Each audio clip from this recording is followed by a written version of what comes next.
centaines, tous membres exécutifs des différents partis d'opposition, avoir répondu présent à cette plénière extraordinaire.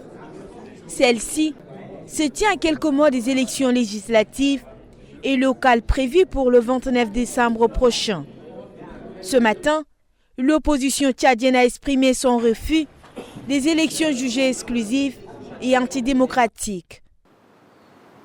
Nous prenons la lourde responsabilité politique de ne pas participer aux élections législatives et locales du 29 décembre 2024.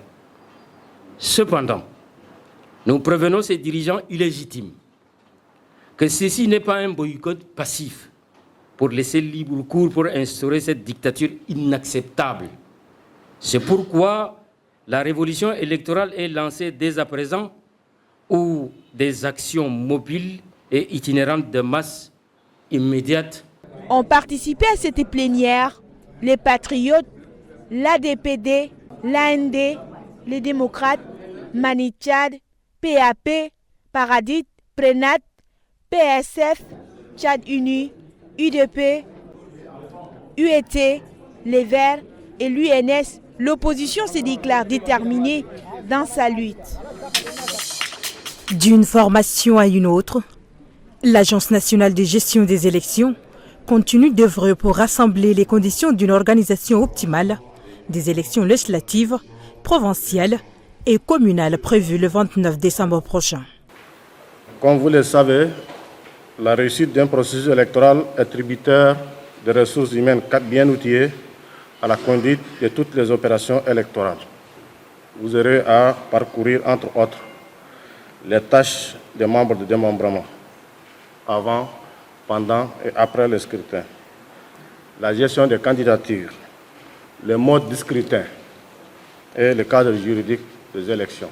Cette formation de 10 jours concerne une soixantaine de formateurs, des membres des démembrements de l'Ange. Au total, 1275 mendiants, dont 230 Tchadiens et 1045 étrangers ont été raflés et ramenés au camp militaire de Farsha. Cette opération a été lancée par 5 ministères, notamment le ministère de l'Action sociale, de la Femme et de la Petite Enfance, de la Sécurité, de la Justice, de l'Éducation et des Affaires étrangères, afin de lutter contre la mendicité. Ils sont raflés, ce sont quand même des êtres humains. Nous ne pouvons pas les abandonner ici. Le ministère de l'Action sociale est là. Nous avons également le ministère de la petite enfance, voilà, de la femme et de la petite enfance, qui suivent de près. Donc on les a raflés certes, mais nous ne pouvons pas aussi les abandonner dans ces conditions-là. En attendant leur rapatriement, des vivres et non-vivres ont été distribués à ces mendiants. 48 véhicules et 500 motos, des réfrigérateurs et congélateurs avec des kits de réchange, des fresh tags pour le monitorage des températures, des équipements de chaîne de froid, telle est la nature de l'appui apporté par l'Alliance Gavi au ministère de la Santé publique. Ces véhicules et motos sont destinés à renforcer les capacités de mobilité des équipes du ministère de la Santé, des districts et des centres de santé, afin de permettre aux agents de santé de mener à bien les activités de vaccination, notamment l'offre des services de vaccination en stratégie avancée et mobile, pour atteindre le tout dernier enfant, même dans les endroits les plus reculés et difficiles du pays, et de permettre aux équipes des districts de santé de réaliser la supervision régulière des activités des centres de santé. Ce soutien est salué par le ministre de la Santé publique. Ce jour marque une étape très cruciale dans la lutte contre les maladies de l'enfance et les soins de santé primaire. Je dirais que cette cérémonie vient à point nommé au moment où la réponse sanitaire reste à jamais renforcée avec les activités de vaccination continue, avec l'appui conséquent de nos partenaires techniques et financiers, notamment l'équipe de l'Alliance Gavi et la Banque mondiale. Malgré les efforts déployés pour intensifier la vaccination des enfants, des défis importants liés à l'insuffisance qualitative et quantitative des ressources humaines, l'insuffisance des financements des opérations de vaccination, l'insuffisance De la supervision reste à relever. Durant cette convention qui a duré 48 heures, les transformateurs ont pris des décisions unanimes concernant l'avenir de leur parti. Ils ont souhaité plus de communication, plus d'autocritique pour fluidifier les actions de leur parti. L'occasion également pour eux d'envoyer 2 messages à leurs adversaires en face. Le premier, c'est qu'il y a urgence de changement, qu'il faut ensemble trouver des solutions. Notre deuxième et dernier message de cette convention à l'attention de nos frères en face, c'est que nous avons le devoir de décider ensemble de différer l'organisation des élections locales législatives en 2025, le temps d'apporter les amendements consensuels en tirant les leçons de l'élection présidentielle et des contestations suscitées par les nouvelles lois ainsi que la prise en compte des difficultés opérationnelles nées des inondations.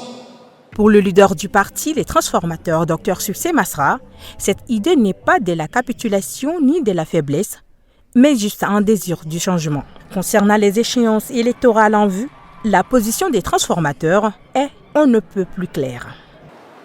Les transformateurs ne veulent donc pas boycotter les élections, mais ils ne veulent pas participer aux élections nouvelles sans tirer les leçons de la précédente qui est contestée avec l'impression que l'armée est devenue le dernier arbitre de la vie politique, ce qui n'est plus de la démocratie voulue. En clôturant ses assises, Succès Masra a laissé un message à ses militants, et je cite « Moi, votre serviteur, à titre personnel, je ne suis pas candidat à une autre élection que celle à laquelle vous avez décidé de me porter comme candidat pour le changement. » C'est dans ce bâtiment de 5 étages, disposant d'un sous-sol et d'un rez-de-chaussée, que se trouve le centre des affaires de la Caisse nationale de prévoyance sociale. Il renferme notamment une discothèque, des salles de cinéma, une salle de fête, des salles de sport, une quarantaine de boutiques, des blocs sanitaires, un supermarché, un restaurant et divers autres endroits de vente, de détente et de contrôle des installations. Nous voudrions déjà, comme ça a été toujours dit, faire de N'Djamena la vitrine de l'Afrique. Donc ça commence là déjà. L'engagement a été pris par le représentant de l'entreprise qui au plus tard, d'ici 1 mois, les réserves vont être levées et il viendra maintenant la phase de l'inauguration, la réception définitive et de l'inauguration de ces bâtiments pour qu'effectivement ces centres soient opérationnels pour l'amour et pour l'avenir et pour le bonheur du peuple tchadien et des N'Djaménois. Avant la réception définitive du centre, le groupement Sojecto Wadikundi, en charge des travaux, doit mettre en œuvre les observations faites par le maître d'œuvre qui concernent le réglage et la mise en service des ascenseurs, des escalators, de la climatisation et du système de sécurité incendie et bien d'autres. Prévu initialement pour 24 mois avec un coût de près de 23,5 milliards de francs CFA, la construction du centre a été marquée par 2 avenants d'environ 11,3 milliards. Ce qui, selon le maître d'œuvre, a impacté le déroulement des travaux. Mais c'est surtout le non-respect du délai des décomptes qui a retardé la livraison du centre, précise le maître d'œuvre. Les exigences du CAMES en matière de publication croissent d'année en année, conformément aux demandes de l'assurance qualité, et l'Université de N'Djamena veut suivre cette dynamique. Les métiers d'enseignant-chercheur requièrent bien plus qu'une maîtrise des connaissances académiques. Il exige une capacité constante à se renouveler, à s'adapter et à répondre aux besoins croissants d'un environnement académique en perpétuelle mutation. Ce rendez-vous se veut une opportunité pour chacun de repenser les pratiques, de renforcer les compétences et d'hisser les enseignants-chercheurs au niveau des standards internationaux de publication. Les objectifs de votre atelier, faut-il le rappeler, sont de renforcer votre capacité en matière de rédaction scientifique, améliorer l'impact de vos recherches en les rendant visibles au-delà du cadre uniquement académique, maîtriser certains logiciels de traitement et d'analyse de données, Vous encouragez à la production scientifique et à la collaboration internationale, mais également entre vous. Contribuez au changement de grade des enseignants de cette faculté qui en a vraiment besoin. Parmi les formateurs, l'on note la présence d'enseignants-chercheurs venus du Cameroun pour prêter main forte à leurs collègues. De Chagouin passant par le quartier Sabangali, la menace est réelle. L'eau monte, tout ne tient qu'à un fil. À Sabangali, une partie de la zone est déjà inondée. De jeunes luttent désespérément contre la crue. On ferme ici, ça sort pas ici. On ferme par-ci, ça sort pas ici. Et les gens de coopération suisse avec un maire de la ville du 3e arrondissement, ils sont venus ici. Ils ont amené des sables et avec les jeunes associations des jeunes éléments, ils sont venus et on a fait le boulot là un peu. Voici l'eau là, ça nous en train de nous menacer. Ces 3 derniers jours, le niveau de l'eau a augmenté de 3 cm, dépassant le pic de 2022, qui était de 7,16 mètres. Aujourd'hui, le niveau de l'eau est à 8,18 mètres. Le chef du gouvernement appelle à la solidarité. Nous devons nous mobiliser davantage pour faire face à toute éventualité. Dès ce soir, le comité doit fournir des sacs de jute. Nous devons donc être sur le terrain afin de solutionner les points critiques. Selon le bilan de l'OCHA, ces inondations ont tué plus de 300 personnes et affecté plus d'1 million de personnes. Et les eaux continuent de monter. Débordés. C'est le seul mot qui sort de leur bouche. Depuis quelques jours, les quartiers Kabalaï, Ambassadnan, voire Paris-Congo sont menacés d'inondations liées à la montée des eaux du fleuve Chari. L'onde des crues fait craindre aux familles une éventuelle évacuation. Pour retarder les hostilités, des jeunes de ces quartiers se sont mobilisés. Malgré les efforts, la situation reste critique. Il n'y a rien, il n'y a personne qui est venu au secours et puis c'est nous qui sommes en train de faire nos petits efforts pour avoir un peu quand même les gens vont passer et vous voyez c'est que ça a aggravé ici, ça fait beaucoup de dégâts donc. Oui, certes, ils nous ont amené des sables, on a utilisé avec les sacs, mais on veut à ce qu'ils pensent à chaque fois d'allumer leur groupe de là-bas et puis tirer l'eau. On a un grand ici qui a amené un groupe hier. Hier, on a tiré, ça a vraiment passé. Mais ce matin, on s'est réveillé encore. Ça a augmenté, quoi. Franchement, qu'ils descendent sur le terrain, voir comment les gens souffrent. Ça, c'est dans le 3e arrondissement. Imaginez le 3e arrondissement et l'eau est en train d'envoyer les gens comme ça.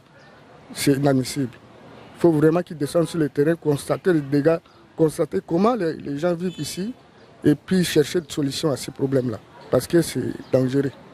Les gens ne peuvent pas aller vaquer à leur occupation, de peur que les maisons vont s'écrouler ou bien... il y a beaucoup de conséquences par rapport à cette eau. Donc nous appelons le gouvernement à venir essayer de trouver des solutions par rapport à cette eau. Face à cette situation, les habitants de ces quartiers demandent de l'aide au gouvernement. Tout le long de la grande voie qui sépare le marché des inondations, devant les boutiques de ce taxe, autrefois bondées de clients et d'activités, c'est le calme. Les occupants habituels ont vidé les lieux. La voie est devenue impraticable. Quand l'eau est arrivée, il n'y avait pas de clients qui venaient pour acheter les marchandises. Donc l'eau a bloqué complètement la route que les gens passaient pour acheter les marchandises. Et puis les gens venaient quand même sortir de chez eux pour venir trouver, en pensant peut-être trouver quelque chose à manger pour leur famille. Cette fois-ci, ça a inondé le marché plus à côté de l'église. Donc, avec le concours du gouvernement et... Comment vous avez fait pour gérer la situation quand l'eau est arrivée? Bon, lorsque l'eau était venue, nous ne pouvons pas la gérer. Autant bien que l'eau nous a dépassé, elle arrive au niveau des reins. Tu entre même là, il n'y a pas de possibilité. Nous sommes obligés de laisser cette eau et on la regarde comme ça. Ces acteurs essentiels pour l'économie locale espèrent un soutien rapide des autorités communales pour faire face à cette crise qui, selon eux, n'est pas une première. Cette fontaine dessert quelques maisons du quartier de Walia. Son eau est utilisée pour presque tout. Cuisine, vaisselle, consommation directe. Mais depuis la crue, cette eau semble infectée. Quand tu prends même le goût-change, même tu chauffes pour donner à un enfant même le goût-change, l'enfant ne peut pas prendre aussi. Maintenant, on paye souvent l'eau ailleurs pour donner à nos enfants. Il y a trop de risques. Ça nous donne des maladies, c'est ça qui nous donne des faibles typhoïdes. On ne sait pas, nos enfants, tout le temps, palu et typhoïdes. Risque des maladies, une version que confirme ce spécialiste de la santé. Les conséquences sont énormes, surtout si l'usage des forages était mal fait. Donc, nous appelons ici la population qui consomme de l'eau du forage de vérifier de temps en temps. Il y a un préalable à faire. Normalement, même dans la construction, ça devrait être à distance de douche. Mais qu'à cela ne tienne, quand le forage est mal fait, il y a une communication entre l'eau qui est déjà source qui est déjà contaminée avec le forage. Selon une alerte des autorités, ces eaux sont contaminées à plus de 96%. Ce lundi matin, elles sont plusieurs à venir à se faire dépister dans un centre de dépistage créé à cette occasion. Selon Kaltouma Ramadan, spécialiste en santé de reproduction, le dépistage tôt peut aider à sauver les femmes qui souffrent de ces maladies.